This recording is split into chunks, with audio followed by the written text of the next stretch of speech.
Pemirsa, perkembangan COVID-19 di Indonesia menunjukkan kondisi jumlah kasus cepat naik, lalu turun dalam waktu yang relatif singkat. Bahkan saat ini, Indonesia kasus positif terus menurun setelah melewati puncak gelombang akibat varian Omikron sejak 20 Februari lalu.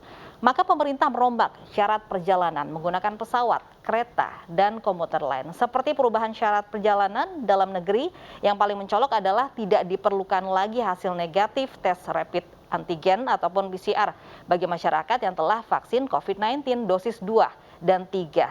Nah, apakah kebijakan ini menjadi sinyal Indonesia kembali ke situasi normal? Sudah bersama kami ada Dewan Pakar Ikatan Ahli Kesehatan Masyarakat Indonesia, IAKMI, Bapak Hermawan Saputra. Selamat siang, Pak Hermawan. Selamat siang, Mbak Lavi. Baik. Assalamualaikum warahmatullahi wabarakatuh. Waalaikumsalam warahmatullahi wabarakatuh. Pak Hermawan, ini kebijakan yang mengarah pada relaksasi tentunya dari mulai bebas karantina di Bali hingga penghapusan syarat tes negatif. Apakah situasi COVID-19 saat ini relatif sudah bisa dikendalikan? Tentu kalau dari angka-angka epidemiologis belum terlihat terkendali ya. Secara umum kita memiliki kasus yang berkaitan dengan insiden ya, kasus harian masih cukup tinggi. Bahkan kasus kematian juga ratusan orang tiap hari. Case fatality rate kita masih di atas 2,6%. Angka juga positivity rate kita masih di atas 10%. Jadi secara epidemiologi kita belum bisa kita mengatakan sudah terkendali. Memang tren penurunan itu terjadi karena juga kesembuhan yang tinggi, tetapi bahwa juga ada upaya testing dan tracing yang harus kita tingkatkan, kapasitasnya ini harus kita lakukan dengan masif. Adapun pelonggaran-pelonggaran yang terjadi saat ini tentu saja harus kita lakukan dengan hati-hati. Kebertahapan itu penting agar tidak ada pelonggaran yang terlampau terbuka yang pada akhirnya bisa menjadi bumerang lagi untuk aktivitas sosial dan juga kesehatan kita, Mbak Lovi. Baik, oke. Relaksasi ini kan dilakukan aturannya itu untuk seluruh begitu ya, perjalanan domestik khususnya. Namun kita lihat ini ada PPKM yang masih level 4, contohnya di Jawa Tengah dan juga Yogyakarta ini. Bagaimana mengantisipasi agar laju COVID ini tidak naik? Kan kita memiliki protokol kesehatan yang 3M, menggunakan masker, menjaga jarak, dan terbiasa mencuci tangan. Kalau 3M ini terus konsisten, maka pelonggaran di angkutan-angkutan publik seperti halnya kereta, kemudian angkutan darat, bus, dan juga angkutan udara, pesawat, dan lainnya, harusnya tetap ada physical distancing. Dengan adanya physical distancing, berarti volume tetap diatur. Intensitas keramaian dan kerumunan mampu kita hindari. Nah, ini yang kita harapkan. Tetapi kalau misalnya pembatasan itu tidak lagi fokus pada penjagaan jarak, nah ini memang ada hal yang terlampau gegabah ya. Padahal dengan menjaga jarak dan protokol 3M itu adalah basic konsep dari upaya pencegahan pengendalian COVID-19 ini, Mbak Lovi. Maka itu harapan kita sebenarnya, baik pemerintah pusat maupun pemerintah daerah harus tetap melakukan kebertahapan. Walaupun tujuannya baik, memberi ruang relaksasi kepada perjalanan, aktivitas sosial, pekerjaan, dan juga seni budaya, tetapi karena kasus aktif kita masih lebih dari 400.000 kasus, fatality rate kita juga masih tinggi, positivity rate kita masih tinggi, maka protokol kesehatan ini tetap menjadikan 3M menjadi kampanye utama. Kalau kita bicara 3M, berarti volume tetap diatur karena ada penjagaan jarak di dalamnya. Vaksinasi juga kita tetap harus kita gencarkan karena 70% yang dicapai vaksinasi saat ini bukan dari total populasi, tapi baru 70% dari target awal kurang lebih 208 juta penduduk Indonesia.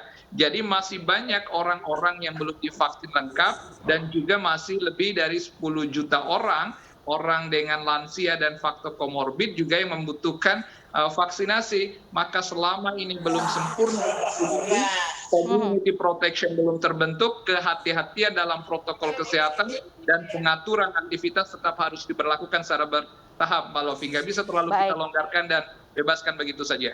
Baik, oke. Tapi ada pernyataan dari Kementerian Kesehatan bahwa cakupan vaksinasi yang di atas 70% itu artinya seluruh masyarakat Indonesia ini sudah bisa dikatakan terlindungi dari COVID-19. Rasanya belum ya, kalau kita lihat 70% itu yang dicapai bukan pada total populasi, tapi pada total target awal. Pemerintah itu kan menetapkan target awal justru 70% dari total populasi. Penduduk kita kan ada 270 juta lebih.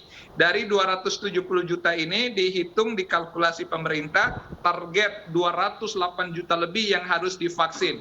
Nah, dari angka 208 juta inilah yang sudah mencapai 70% vaksin untuk dosis kedua. Namun demikian, kalau kita bicara keseluruhan, artinya apakah sudah muncul herd immunity sebagai bagian dari tujuan vaksinasi massal ini, tentu saja belum seluruhnya. Maka itu proses ini tetap harus digencarkan sembari paralel dengan upaya mengoptimalkan cakupan vaksinasi, tetap protokol kesehatan itu juga harus tetap dijaga. Nah, ini yang akan mengawal kita agar transisi dari pandemi dengan suatu waktu kembali menjadi epidemi di Indonesia ini terkawal dengan baik atau kasusnya controllable, terkontrol dan terkendali. Ini yang menjadi harapan kita. Jangan sampai potensi kenaikan kasus itu masih terjadi, karena beberapa negara lain di dunia juga masih terjadi kasus yang cukup tinggi, Mbak Lovi.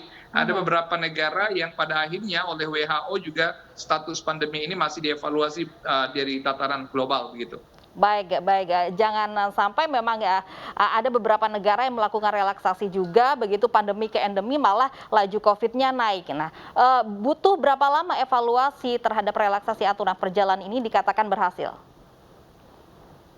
Saya pikir kuncinya antara bulan Maret hingga April nanti, terutama di bulan depan ya, nanti di bulan April. Karena bulan April harapan kita dengan adanya kenaikan kasus Omikron yang sejak Februari lalu hingga Maret saat ini, sebenarnya kita belajar bagaimana potensi kemunculan kasus baru, apakah akan ada varian baru, tetapi dengan puncaknya Omikron kita bisa melihat bagaimana status masyarakat kita yang sudah mendapatkan natural immunity dan juga berdasarkan vaksin atau kekebalan buatan. Nah, oleh karenanya kalau di April nanti kita bisa tetap tahan, sadar dan sabar untuk menerapkan protokol kesehatan, mestinya setelahnya itu kita akan lebih mudah melakukan relaksasi pelonggaran secara bertahap. Tetapi kalau sekarang terlalu cepat ya, sekarang masih di pekan kedua bulan Maret, dengan kasus aktif masih lebih dari 420.000 kasus aktif, dan tentu saja ini kan fenomena gunung es.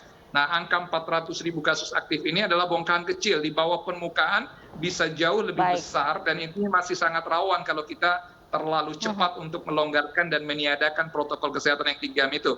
Baik, ya, kita harapkan juga kita dukung pemerintah berhasil dengan adanya aturan atau relaksasi aturan perjalanan ini menuju laju COVID yang terus menurun dan Indonesia bebas dari COVID-19. Terima kasih Pak Hermawan sudah bergabung bersama kami di iNews Siang.